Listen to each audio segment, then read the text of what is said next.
What are you doing today? Doing Kabagoon. What's your name? Jessie.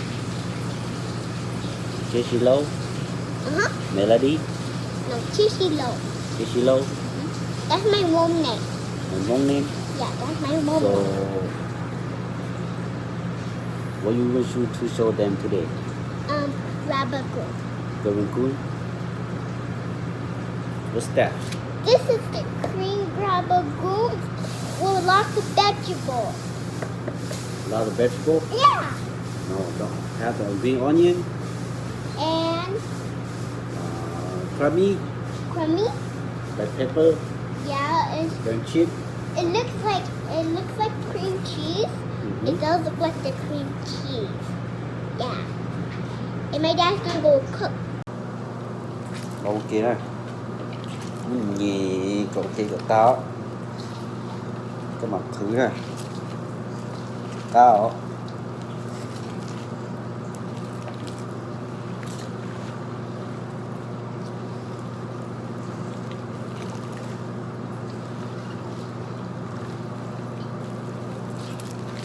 Có nói ấy cho một đồ han mà mình cán nọ chập lờ nữa. Có nói này. Có nọ hay á, có nói này.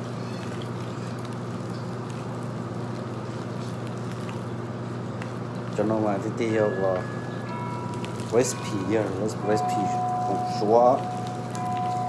Chỉ biết cũng muốn cho nó một đồ lan thay nó, cả cũng nó cần cổ chứ. Cho nó xóa là lấy như cũng thay mùng tàu đi thế này. Cái mình cũng nó mày từ pi lá xóa này.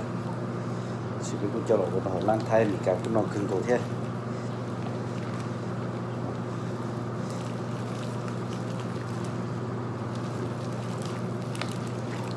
Khó có muốn nhìn một cái ta kì nọ á nó là chè bác khử sợ mà chè tía gì đó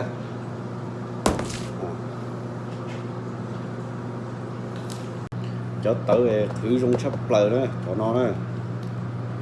nó mà khử mà tôi dùng cái cá tà nữa cho nó dễ cho và tự lợi tiền tích này là tua nào đấy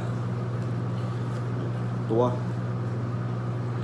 thì tua thì này khử thì có ký lên lò thì cá đùa này cá đùa mà xong rồi cũng mà khử thì bác sĩ thật sự đâu nữa nhớ họ phá là hàng nó chè mình cũng tỏ tại rồi đó vì cũng công sư đi tổ cái là xuyên tế chứ là chỉ phu rồi có nhau nó mà mình đó vì cũng công sư nha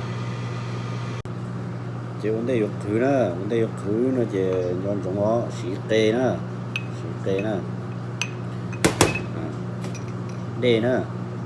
đê nó mà giờ xí muốn đầu cho con chip của nó cho tụi nó có dù sát tệ còn sót lo hay xí tê nó tê lắng rồi cho nó cho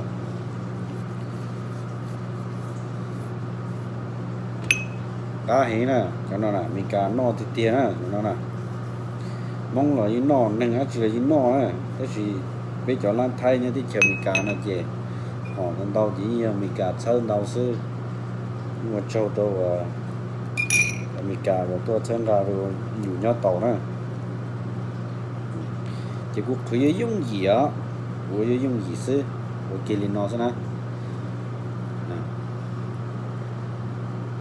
để cho mà lợi nhiệt khử vào lúc ba cái gì nhớ được có nhiệt khử nè khử cho lấy tàu tàn cho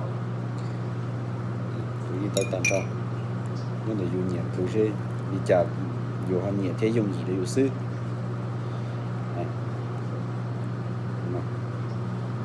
cái này chỉ này lúc đây chỉ mới cho một ký lọ nè nó mà chỉ cá heo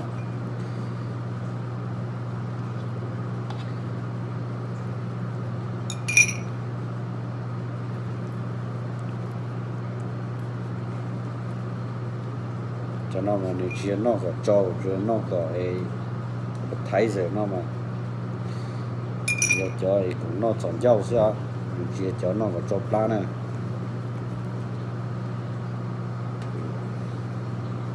เ nhưng tông đầu chợ cũng mà cũng chỉ tàu chợ nữa nhưng tông đầu chợ thiệt ta nè ok tàu chi luôn nó rồi cho một chi là có bên nó kề xe cái chả nè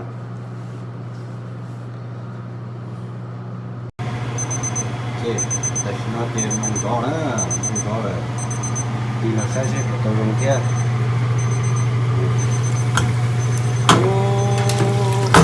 cá tập tà đấy đây cái đấy đúng rồi cá tiền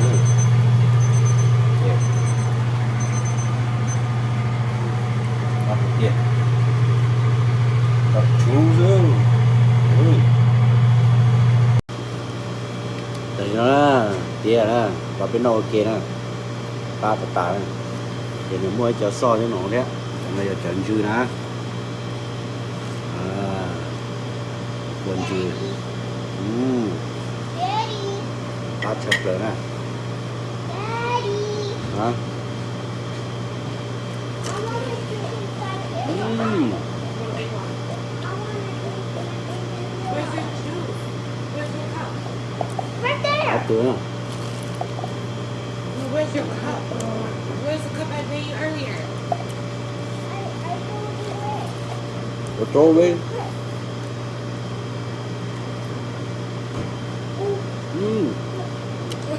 cá là cân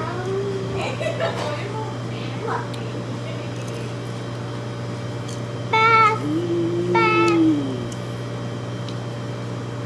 con so yummy Yeah, Daddy. you want eat too No. come on No. you so full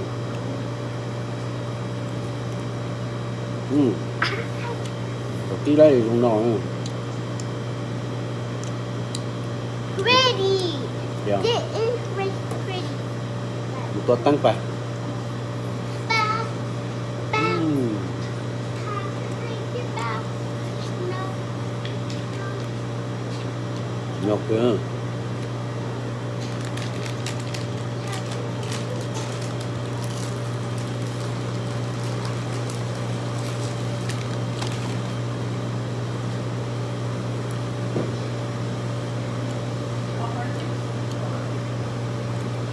ở bên đâu kia đó ta hẹn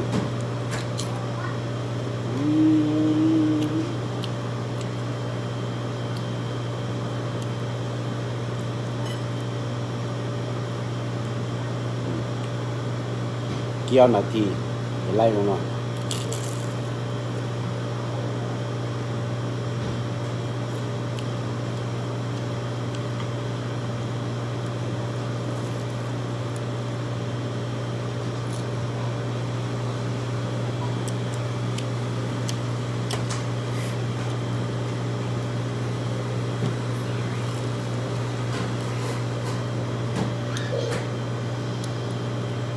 bây giờ để một lâu luôn nha bây giờ để một lâu luôn vô để thì giờ ít tài nè thì chỉ ít tài để tôi nó ý rồi là vừa ý rồi thì lâu luôn lâu cái rồi là chỉ cho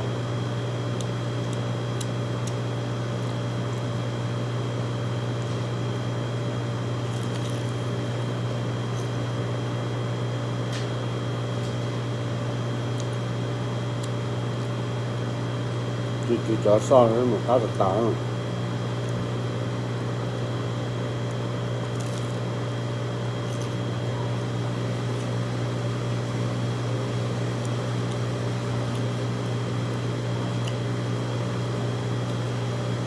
tự nhiên nó tua để Hồ Lan nó spice speaker express nhớ đồ Chesterfield ở Michigan nữa có chỉ ta sẽ ở đi tôi cho chị ở được gì nó sẽ dùng gì cha có chỉ muốn sẽ ở đâu chỉ muốn sẽ nhận đâu mà nó ở lại nó cha chế tôi cho nó chị cho nó sẽ dùng gì cha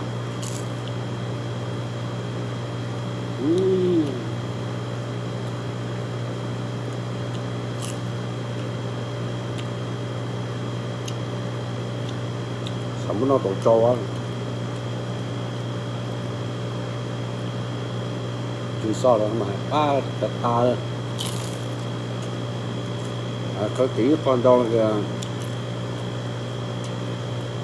เรา还是问题大了，问题大，所以家老人今天搞nhau还是这对nhau话，家我辛苦了咯，对那些都有担东西。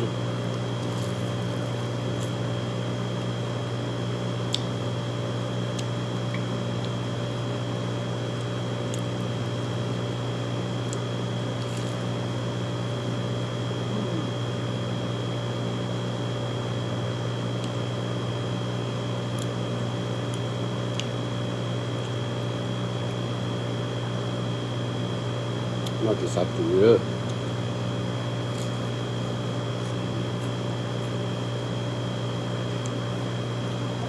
chảo nhỉ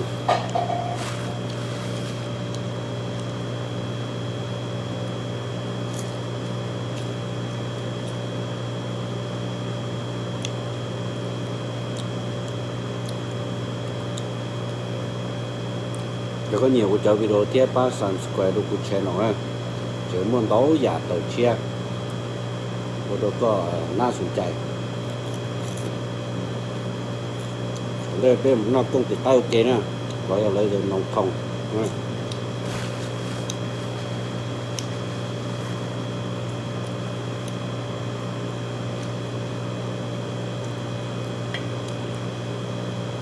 nó cả nó chi đuôi rồi có bao nhiêu nó theo nó thì nó sẽ sửa lâu xíu hoặc là chế tôi là hắn là như một chuột rồi có nói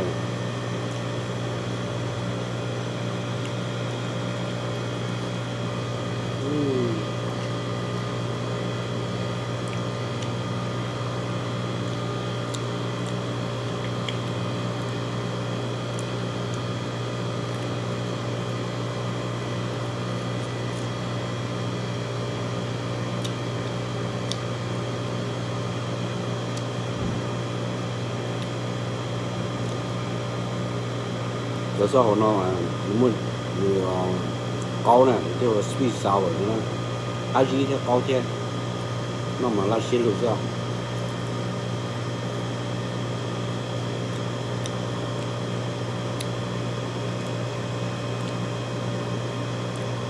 nhớ là cái chuyện như vậy nó đó cái chuyện ra là cái phút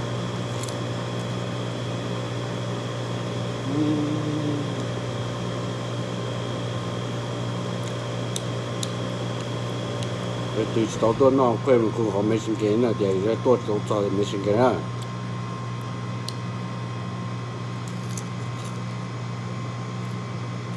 có用gì nó cá